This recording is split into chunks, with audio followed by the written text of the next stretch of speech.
तो जी स्पेन में आने के बाद अगर आपने अपनी इम्पाद्रोनामेंटो रेड क्रॉस में करवानी है तो पहला आपके कितने पैसे लगते हैं, कितना टाइम लगता है और कौन कौन सी चीज़ें आपको फॉलो करनी होती हैं। और मेरे कज़न की हमने इम्पाद्रोनामेंटो करवाई है जो कि रेड क्रॉस में, तो आपको स्टेप बाय स्टेप उसी का बताता हूँ और सारी चीज़ें आपको ऑटोमेटिकली समझ आ जाएंगी और कितना टाइम लगा।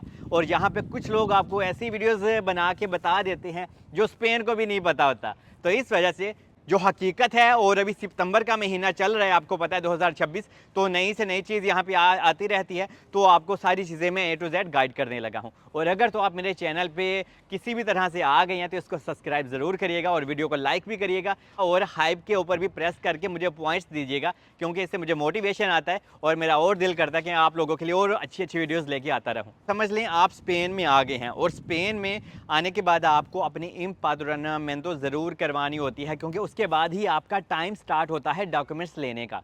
तो चाहे आपके पास वीज़ा है या नहीं है, चाहे आप डंकी लगा के आए हो, लेकिन आपने आना स्पेन में, आप कैसे भी आओ तो आप अपने डॉक्यूमेंट्स अप्लाई कर सकते हो। तो मेरा कज़न आया था शेंजन वीज़ा के ऊपर, उसका लगा था जर्मनी का वीज़ा और उसके बाद वो स्पेन में यहाँ पे आ गया और मेरा कज़न जर्मनी से 28 मार्च को स्पेन में यहाँ पे आ गया। उसके बाद हमने उसकी अपॉइंटमेंट ली, जो कि हमें 18 दिन बाद उसकी अपॉइंटमेंट मिली। और अपॉइंटमेंट को स्पेनिश में हम बोलते हैं सीता लेना, मतलब कि कुछ जगह पे आपको सीता लेना पड़ता है, मतलब कि अपॉइंटमेंट, और कुछ जगह पे आप ऐसे भी जा सकते हैं तो आपका काम हो जाता है। लेकिन आजकल यहाँ पे रश बहुत ज़्यादा है, तो आप सीता ही लेके जाएं, तो इससे आपका टाइम भी बच जाता है और आप श्योर हो जाते हो कि हाँ भैया आपका काम हो जाएगा। तो आप अपना सीता पहले भी ले सकते हो, जैसे कि हमने भी इसका सीता ना उसके आने से पहले ही 5 दिन पहले अप्लाई कर दिया था और बाद में उसको सीता मिल गया तकरीबन 18 दिन के अंदर। इस वीडियो से आप लोगों की बहुत हेल्प होने वाली है। एनीवे आगे चलते हैं। उसके बाद जब हम सीते पे गए तो क्या किया हमने, हम चाहते तो उसको अपने घर के अंदर भी, ठीक है, रजिस्टर करवा सकते थे, लेकिन हम नहीं करवा पाए क्योंकि हमारे घर में जहाँ पे मेरे अंकल रहते हैं वहाँ पे पहले ही 8 लोगों की रजिस्ट्रेशन हुई हुई है, तो और एक बंदा हम ऐड नहीं कर सकते थे। तो इसी वजह से हमने क्या किया, हमने सिर्फ एड्रेस दिया। और आप भी अपने किसी भी रिश्तेदार का एड्रेस ले सकते हो जो आपको सिर्फ टेम्परेरी अपने घर का एड्रेस दे दे, चाहे वो आपका कोई दोस्त हो सकता है। अगर आपका यहाँ पे कोई जानने वाला नहीं है ना, तो आप कोई भी यहाँ पे बंदा हायर कर सकते हो, क्योंकि आपको एड्रेस रेड क्रॉस में भी चाहिए होता है। यहाँ पे कुछ लोग आपको गलत गाइड करते हैं कि एड्रेस ही नहीं चाहिए, रेड क्रॉस में भी आपको एड्रेस हर हाल में और मस्ट चाहिए होता है। जैसे कि मेरे कज़न को हमने अपने घर का एड्रेस दे दिया। जब वो 18 दिन के बाद अपनी अपॉइंटमेंट पे जाता है तो मेरे अंकल भी उसी के साथ जाते हैं, वो क्योंकि बार्सिलोना में ही रहते हैं, बार्सिलोना के ऑफिस में जाते हैं वो दोनों। और वहाँ पे जाके एक फॉर्म सा मिला, वो फॉर्म हल्का सा फिल किया और वो एड्रेस लिख दिया। ठीक है, क्यों लिखा, क्योंकि उस एड्रेस के ऊपर अभी गवर्नमेंट एक लेटर सेंड करेगी, एक ब्रीफ सेंड करेगी मेरे कज़न को। तो जब उन्होंने वो कार्रवाई कर ली तो उन्होंने बोला मेरे कज़न को, मेरे अंकल को, अभी आप जा सकते हैं, आपका हमने सब कुछ अंदराज कर लिया है, तो अभी आपने इंतज़ार करना है एक लेटर का। तो हमने पूछा, मेरे अंकल ने पूछा कि ये लेटर कितनी देर में आ सकता है, तो उन्होंने कहा कि ये लेटर आपको 2 महीने में भी आ सकता है और इसमें आपको 3 महीने भी लग सकते हैं, क्योंकि यहाँ पे रश बहुत ज़्यादा है। एनीवे, तो अभी सिर्फ मेरे कज़न को इंतज़ार करना था, तो उसने जनाब अप्रैल का पूरा महीना अपनी अपॉइंटमेंट के बाद इंतज़ार किया। अप्रैल के बाद मई आया, उसके बाद जून आया, कोई लेटर नहीं गवर्नमेंट की तरफ से आया, और उसके बाद जुलाई को, 20 जुलाई को उसे एक लेटर आता है हमारे उसी घर में। और उस लेटर में क्या लिखा होता है कि हम आपको चेक करने के लिए आएंगे, और मेरे कज़न का नाम है उस्मान। ठीक है, तो वो उस्मान को जनाब एक लेटर आ गया और उस लेटर में बस यही लिखा था, और ये लिखा था कि हम 9:45 पे आपके घर में आके आपको देखेंगे। मतलब कि उन्होंने टाइम भी लिखी होती है और डेट भी लिखी हुई थी। तो आपको बताता चलूँ, ये 20 जुलाई को तो हमने ब्रीफ का से अपना ओपन किया था ना, क्योंकि मेरे अंकल जॉब भी करते हैं, तो उनको पता ही नहीं चला। ये वाला लेटर 2 दिन पहले ही उनको उनके बॉक्स में पड़ा मिला था, लेकिन देखा ही नहीं। एनीवे, और जब वो लेटर ओपन किया तो उसमें लिखा हुआ था कि 24 जुलाई को हम आपको देखने आएंगे, मतलब कि 4-5 दिन बाद वो इंक्वायरी करने के लिए आते।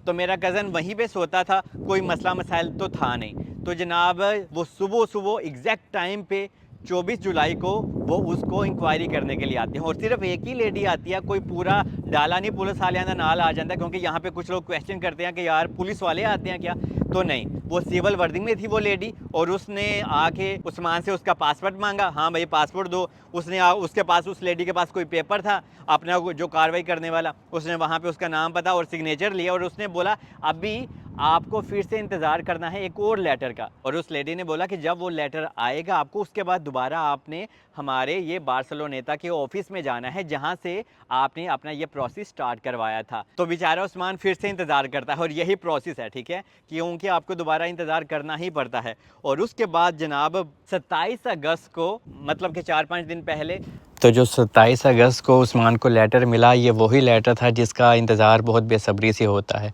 क्योंकि इसमें फिर ये लास्ट लेटर होता है। इसके बाद हमें ऑफ़िस में जाना होता है। ये ऑफ़िस भी आप देख सकते हैं बार्सिलोनेटा का।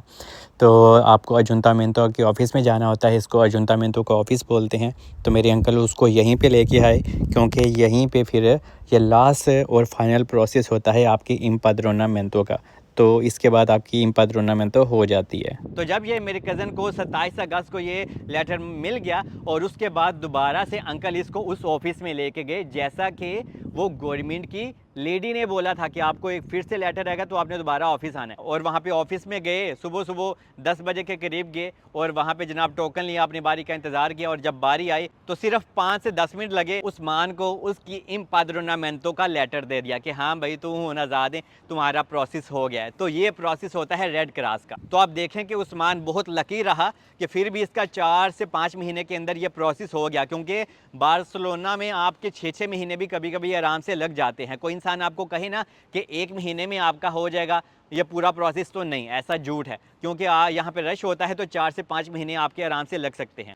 और अभी उस्मान को क्या होगा कि इसकी इम्पाद्रोनामेंतो जनाब रेड क्रॉस में हो गई है और इसको अभी 2 साल इसको चलाना होगा और 2 साल के बाद इसे एक कॉन्ट्रैक्ट बाय करना होगा, जैसे कि सारे यहाँ पे करते हैं। और या फिर अगर इसने यहाँ पे लैंग्वेज सीख ली और अगर इसको किसी अच्छे बंदे ने वैसे ही कॉन्ट्रैक्ट दे दिया कि हाँ भाई मैं तुम्हें जॉब देता हूँ, तो इसका काम फ्री में भी हो सकता है, लेकिन मोस्टली तो यहाँ पे फ्री में कुछ भी नहीं होता। तो जब उसको कॉन्ट्रैक्ट मिल जाता है तो वो अपने पेपर्स अप्लाई करेगा और उसके बाद उसे यहाँ पे TRC कार्ड मिल जाएगा स्पेन में और वो बाद में मज़े करेगा। और यहाँ पे एक और भी क्वेश्चन आप लोग ज़्यादा पूछते थे कि सलमान हमें स्पेन में काम की परमिशन होती है कि नहीं, तो आपको काम की परमिशन नहीं होती। ये 2 साल आपने ऐसे ही सर्वाइव करना होता है और स्पेन की लाइफ आसान बिल्कुल नहीं है, लेकिन ये है कि जो मुश्किल काट सकता है वही यहाँ पे आए, क्योंकि यहाँ पे जब आपको काम की परमिशन नहीं होती ना तो लोग फिर इधर उधर ब्लैक में काम करते हैं। और कौन कौन सी जॉब और कितने पैसे आप यहाँ पे कमा सकते हैं उस वीडियो का लिंक मैं डिस्क्रिप्शन में भी दे दूंगा, आप चाहें तो वो वीडियो भी देख सकते हैं